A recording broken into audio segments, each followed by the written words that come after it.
and then they basically interface with the main media. Now, most journalists in the media have no clue what day it is, let alone how the economy works. So they become extremely dependent on the kind of stuff that these think tanks give out.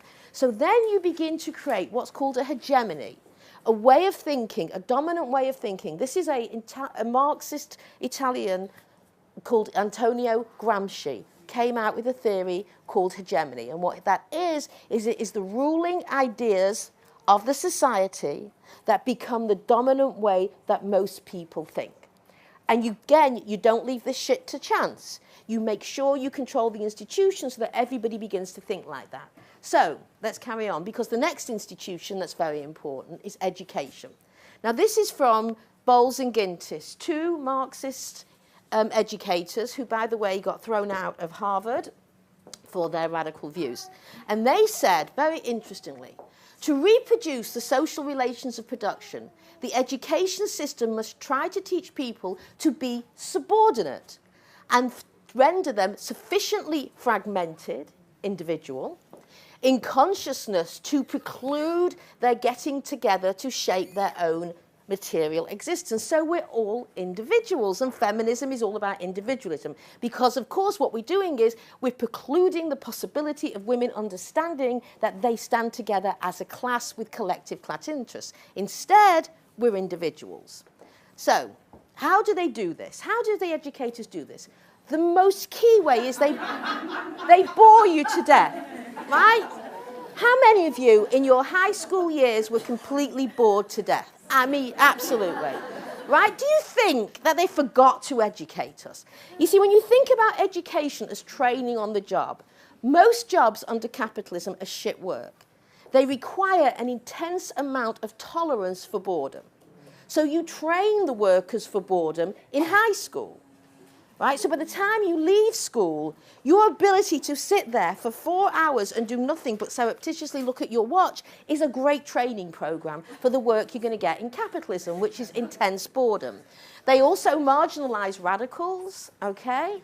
Very, very key. And if we've got any really good ideas, and I don't know about you, but I think radicals have excellent ideas, they co-opt them and they then bleed them dry of their politics. So they become absolutely meaningless. And in fact, get caught up in the hegemony, which is very important, because then we become part of the hegemony, so our ideas sound like we're just basically spouting the mainstream. Very, very clever way to marginalize. So, what is the new hegemony of the academy? It is postmodernism meets neoliberalism, okay? And that has absolutely killed feminism. Now, postmodernism at times had potential possibilities. There's some really interesting ideas in there about how power works. But it's always a living, breathing text. Postmodernist theory and some of the stuff that Foucault said about the way in which power seeps down onto the individual could be used by radicals. But put those ideas in a neoliberal setting and they shift. So what happened with postmodernism meeting neoliberalism is we ended up with a notion of the individual. Now, in neoliberalism, the absolute core of neoliberalism is that there is an individual and the individual has free choice. And how many of here are you sick to death of people saying choice, choice, choice, choice, choice? Oh, right? Choice, choice, choice. Okay, this is all we ever... Well, it's your choice, it's your choice, it's your choice, okay? So it is very crucial to make it look like we are all acting out of our free choice instead of having a social structure.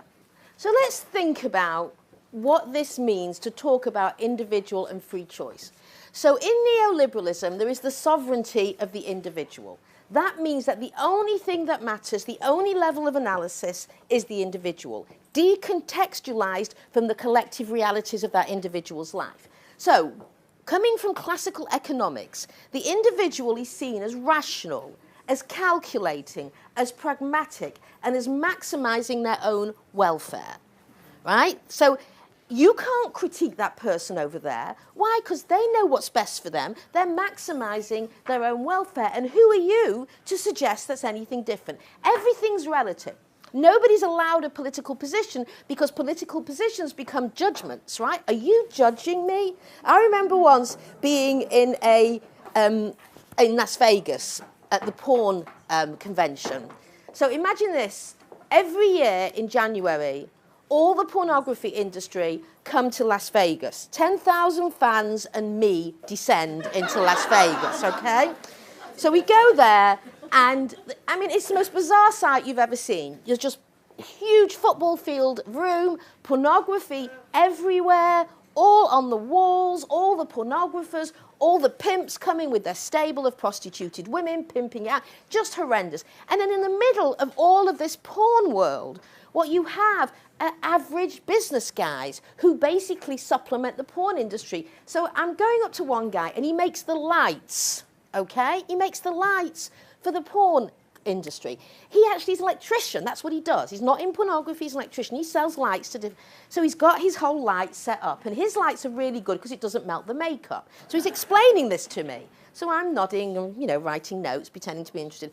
So he's telling me how he does this, and I'm saying, oh, how interesting you make that. And then I said to him, do you have daughters? He said, yes. He said, I have 3 daughters. I said, oh. I said, and how do you feel working for an industry that's making their life even more dangerous than it already is?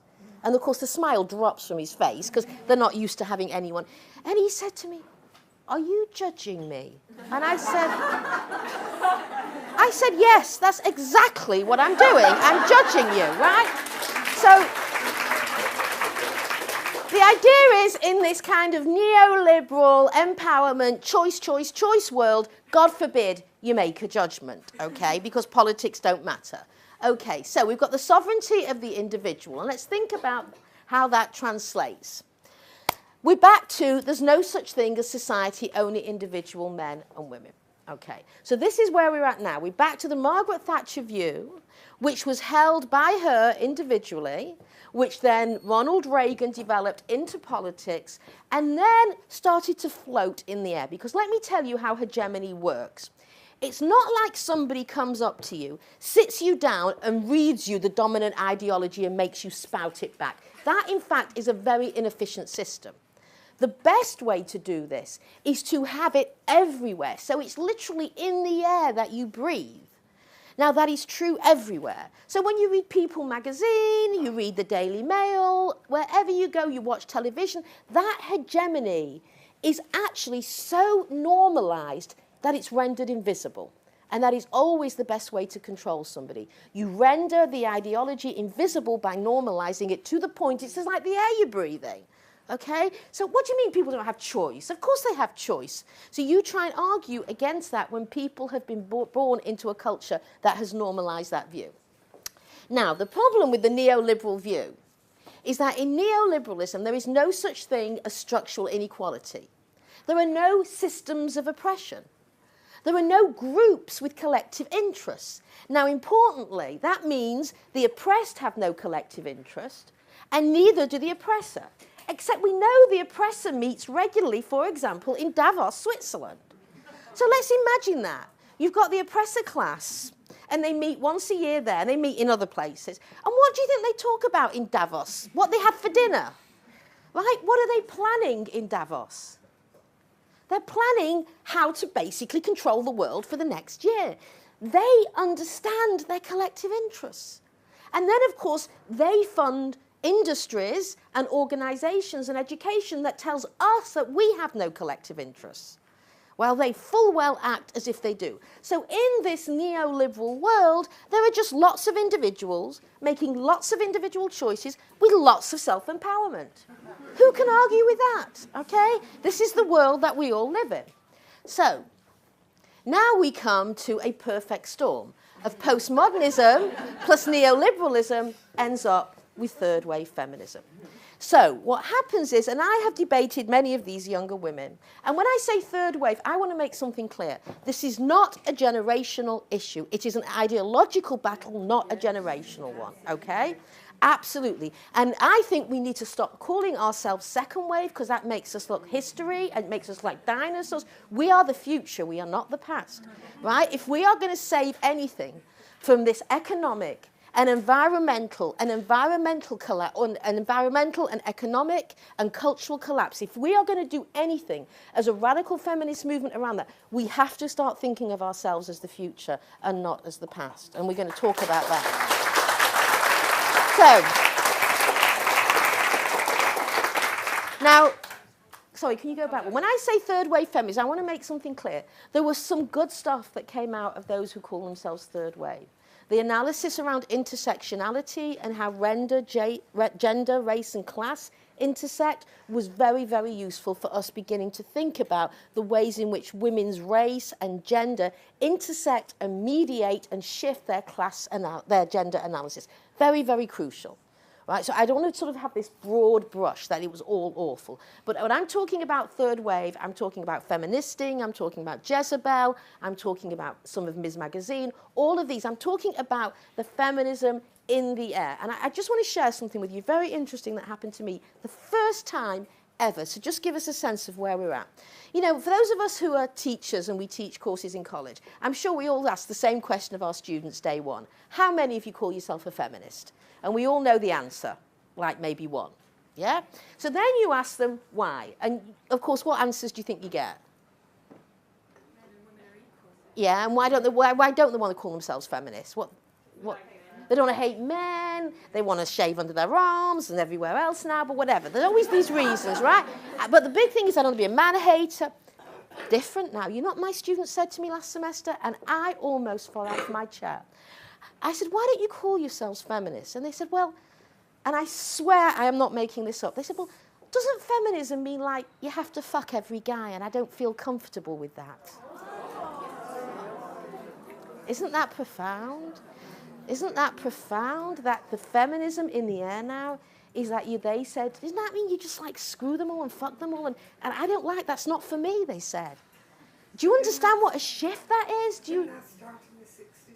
No, I've never heard that. This is, I am telling you from 25 years of teaching, I have never, and you know what? Because in the air is third wave feminism.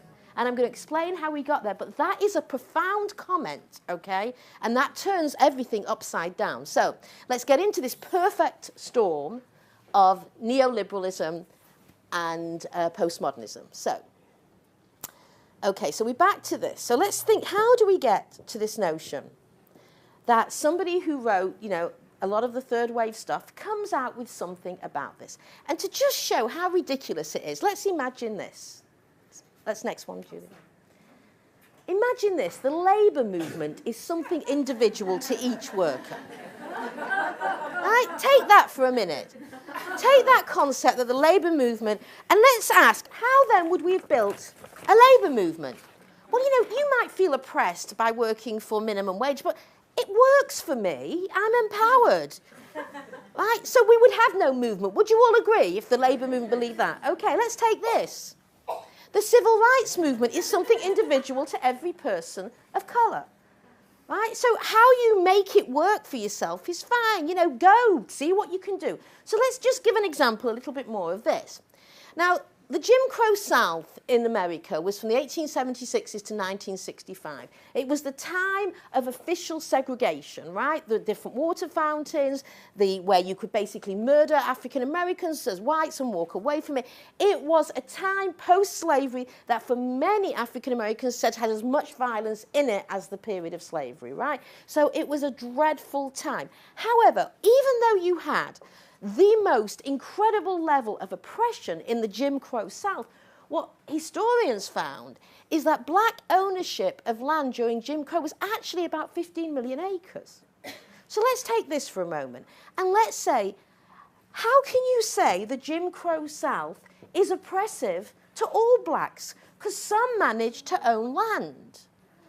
Right? So then it's Martin Luther King could have stood up and said, not I have a dream, which was about a collective movement. He could have stood up and said, I have a discourse, which is individual. Could you imagine a lecture? I have a discourse.